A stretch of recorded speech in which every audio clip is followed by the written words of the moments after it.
Que Deus, na sua graça maravilhosa, nos abençoe. A vaidade da posição. Que o cargo pode levar a pessoa a se tornar vaidoso.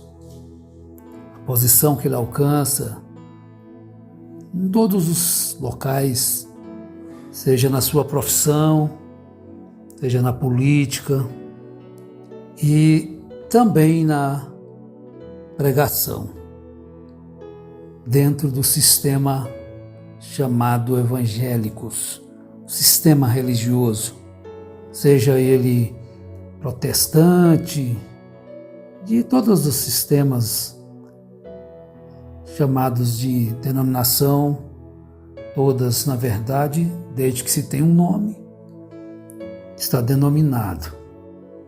É claro que nós que saímos de um sistema ao qual nós achávamos que todos eram denominação, menos nós. Então nós temos uma experiência extra, que às vezes as pessoas já nasceram num berço, seja ele qual for, o ramo, a linha, Assembleia, Igreja de Deus, Batistas, hoje não está nem para a gente citar mais quantos existem. Seria fazer uma lista, né? São inúmeros. Porque para mim, outrora, como dizia Paulo, no tempo de Paulo, quem não cresce como ele, como fariseu, estava simplesmente errado. Ele só admitia aquilo e pronto. Também fui assim. E todos que viveram dentro de uma seita ainda são assim, ainda vivem lá. Os que saem têm uma visão um pouco mais ampla, né, do que na verdade é uma denominação. Todas são denominação. Igreja tal, igreja tal, igreja tal, igreja tal, e assim sucessivamente são. Agora, a vaidade da posição alcançada em cada local, seja no campo político, no campo religioso, no campo profissional, pode levar a pessoa a ter umas consequências terríveis no final.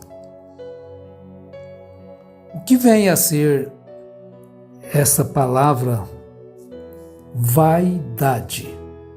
São 7 letras. É a valorização que se atribui à própria aparência ou quaisquer outras qualidades físicas ou intelectuais, fundamentadas no desejo de que tais qualidades sejam reconhecidas ou admiradas pelos outros. Então, quando se veste com vaidade, se ninguém diz a respeito daquela veste, se ninguém elogia aquela veste, vai causar uma decepção interior à pessoa.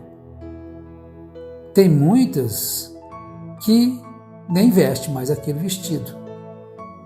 Tem homens que nem vestem mais aquela roupa. Poxa vida, pensei que eu ia abafar. De repente ninguém falou nada. Que o povo não tem bom gosto. Veja o que a vaidade pode causar à pessoa. Você guardou? É a valorização, isso é a parte 1, que tem a parte 2 também, segundo o dicionário da vaidade. É a valorização que se atribui à própria aparência ou quaisquer outras qualidades físicas ou intelectuais. Então a vaidade está fundamentada no desejo de que tais qualidades que a própria pessoa tem sejam reconhecidas ou admiradas pelos outros. Então citamos aqui a vestimenta. Mas no caso do pregador, O que pode ser a vaidade nele? Se achar melhor que os outros. E se ele não pregar, o culto não prestou. Se ele não for a fonte das atrações ali, aquele povo não tem entendimento, não tem conhecimento, são um povo tapado. A vaidade pode fazer isto. As pessoas têm muita questão de um homem usado por Deus. O homem é usado por Deus e também pelo diabo, porque se ele der lugar à vaidade, ele já não vai ter a humildade, a singeleza, a simplicidade de Deus. Ele vai usar um dom que Deus deu a ele para se envaidecer e se achar melhor do que os outros. Agora, o que diz Jesus? O que diz a Bíblia? O que diz Paulo? Que cada um de vós considere o outro superior a si mesmo. Mas vai ser muito difícil para uma pessoa vaidosa, uma mulher ou um homem vaidosos, considerar alguém superior a si mesmo. Baixar a guarda, o chapéu, tirar o chapéu por um pobretão, não vai ser fácil, né? Estar num culto e você estar ali pensando, aquela pessoa nem pregar sabe, quem devia estar lá sou eu. Que espírito é esse que está sobre a pessoa? O de Deus não é. Pronto, o de Deus não é. Pode ser qualquer outra coisa, mas o de Deus é humilde. Eu tenho certeza que Jesus tem prazer em ouvir uma pessoa até que não sabe o português direito. Tem, desde que ele esteja falando a verdade. Porque se ele não estiver falando a verdade, porque é só porque não sabe ler que você tem que aceitar o que ele fala também não. Porque ele pode ter um português, nunca ter ido na escola, mas o que ele está ensinando, ele aprendeu errado, está ensinando errado. Não aprendeu de Deus. A vaidade, ela deve ser deixada de lado. Em Provérbios capítulo 30, não são palavras de Salomão, são palavras de Agur, filho de Jaqué, de Massá. Então este homem disse a Itiel e a Ucal. Ele diz no verso 8, afasta de mim a vaidade e a palavra mentirosa. Não me des nem a pobreza, nem a riqueza. Bom, por muito tempo eu dizia que eram palavras de Salomão, porque está em Provérbios, né? Então a gente pode pensar que todos os provérbios foram escritos por Salomão, como Salmos também, mas a falta de conhecimento bíblico leva as pessoas a fazerem isso.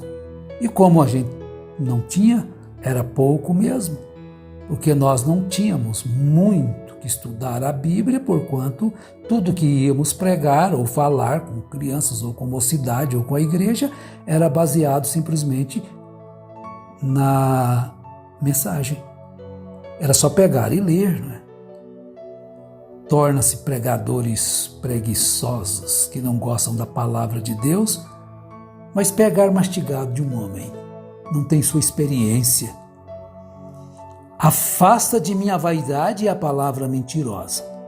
Não me des nem a pobreza, nem a riqueza, mas dá-me só o pão que me é necessário, para que de farto eu não te negue e diga quem é o Senhor, ou empobrecendo não venha a furtar e profane o nome de Deus. Um excelente, maravilhoso pedido, uma excelente e maravilhosa oração.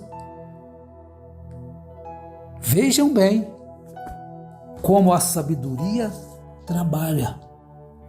O que é verdade que a Bíblia traz, não importa quem esteja citando, seja o doutor fulano de tal, pastor fulano de tal, ou um catador de papel, vamos colocar assim, porque para Deus e para nós também não tem diferença em personalidade. Tem diferença de cargos, de posições. Mas todos os seres humanos têm nenhum melhor do que o outro. Tem posições diferentes.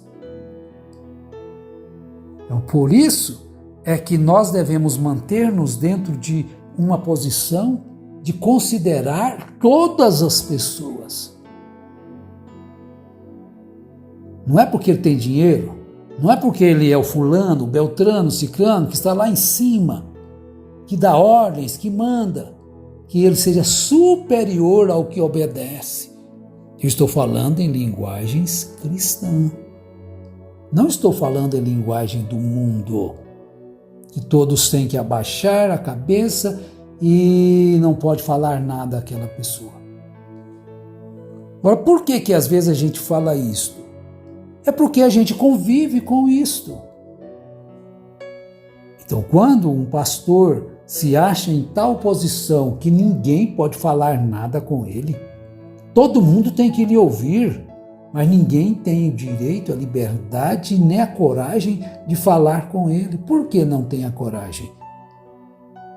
Porque é instruído, ele fala, pega aquelas passagens da Bíblia que ele quer, por excelência, para colocar medo nas pessoas.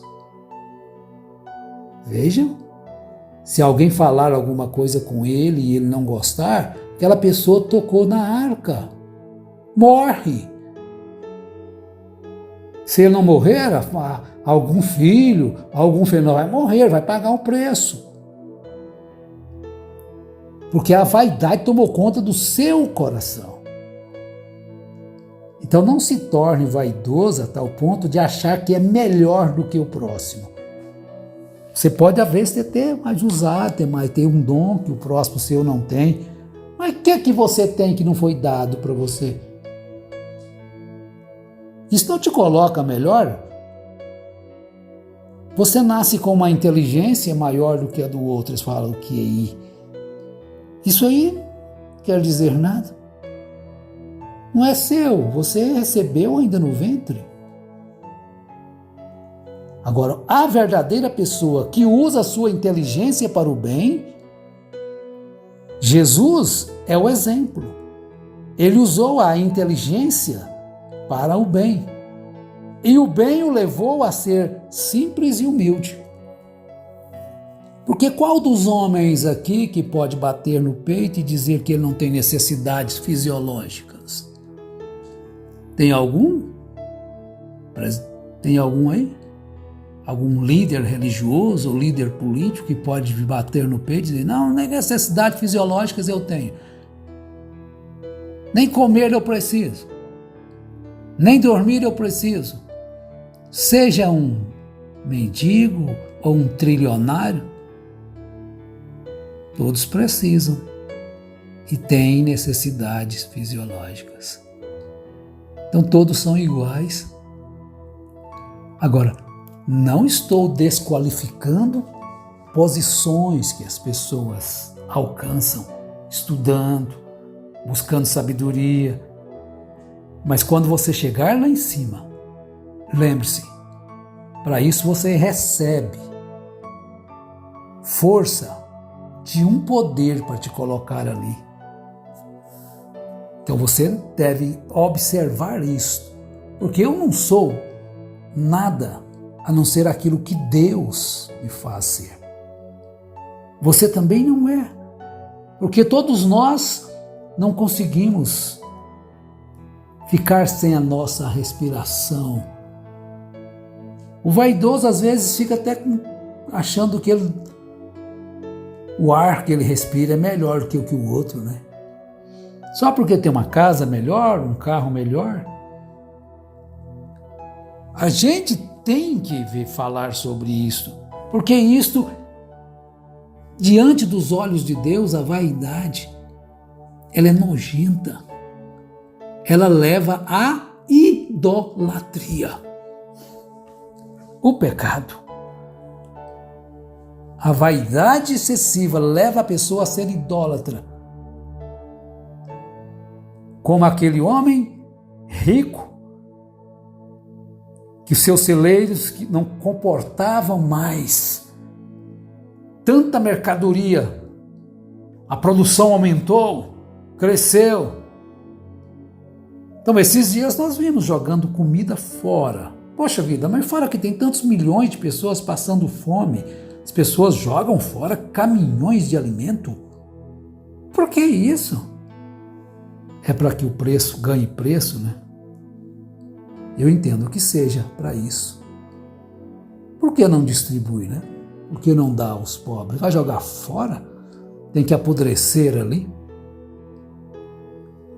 Segundo item da vaidade, qualidade do que é vão, vazio, firmado sobre aparência ilusória. Ilusão apenas. A vaidade é uma ilusão.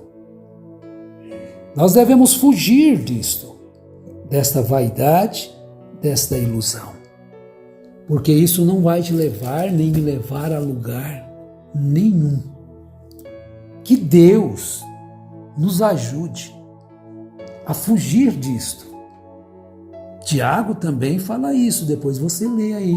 Tiago, capítulo 1, do verso 2 ao 10. Viu?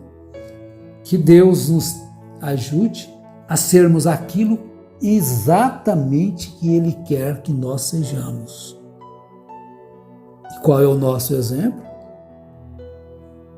É o fulano de tal, o Beltrano, o Ciclano. Não, é Jesus Cristo. Deus vos abençoe. Amém.